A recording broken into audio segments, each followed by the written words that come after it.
अस्सलामुअलैकुम नाजरीन, अहमान न्यूज़ में एक बार फिर आपको खुशामदीद कहते चलें। मैं हूं मोहम्मद इब्रार। अब तक की ताज़ा तरीन हेडलाइंस।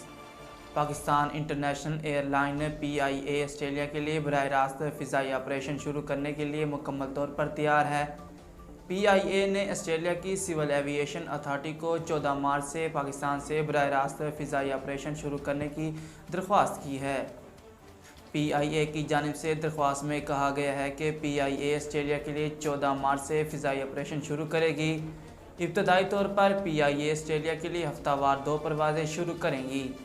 याद रहे कि CEO PIA air marshal Arshad Malik ने पाकिस्तान से ऑस्ट्रेलिया के लिए PIA का बराह रास्त फ़िज़ाई ऑपरेशन शुरू करने का ऐलान किया था।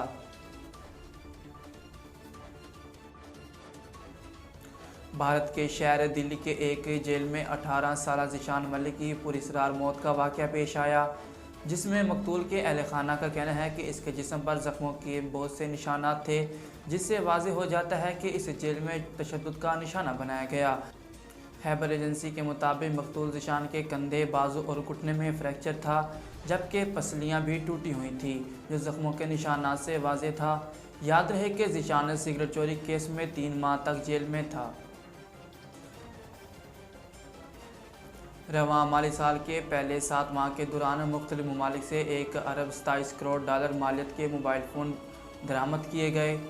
वफाकी इदारे शुमारियात के अदाद-ओ-शुमार के मुताबिक रवां माली साल जुलाई 2021 से जनवरी 2022 के दरमियान मुख्तलिफ ममालिक से 1 अरब 27 करोड़ डॉलर से ज़ायद मालियत के मोबाइल फ़ोन दरामद किए गए हैं। सरकारी अदाद-ओ-शुमार के मुताबिक रवां बरस के पहले 7 माह के दौरान 1 अरब 38 करोड़ डॉलर से ज़ायद मालियत का मवासलाती साजो सामान दरामद किया, जो कि गुज़श्ता साल के मुकाबले में 19% ज़्यादा था। नाजरीन, खेलों से आपको आगाह करते चलें। पाकिस्तान सुपर लीग 7 के फैसला कुन मैच में कोयटा ग्लैडिएटर्स ने कराची किंग्स को जीत के लिए 167 रन का हदफ दे दिया। लाहौर के कज़ाफ़ी स्टेडियम में खेले जाने वाले इस मैच में कोयटा ग्लैडिएटर्स ने टॉस जीतकर पहले बैटिंग करने का फैसला किया।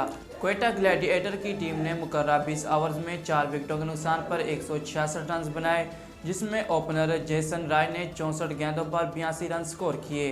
कोयटा ग्लैडिएटर ने अपनी टीम में लीग से दस्तबरदार होने वाले ऑस्ट्रेलियाई क्रिकेटर जेम्स फाल्कनर की जगह पाकिस्तान के अंडर 19 प्लेयर मोहम्मद शहजाद को शामिल किया है। नाजरीन, अब तक के लिए इतना ही। मज़ीद खबरों और तफसीलात के लिए देखते रहिए अहमार न्यूज़।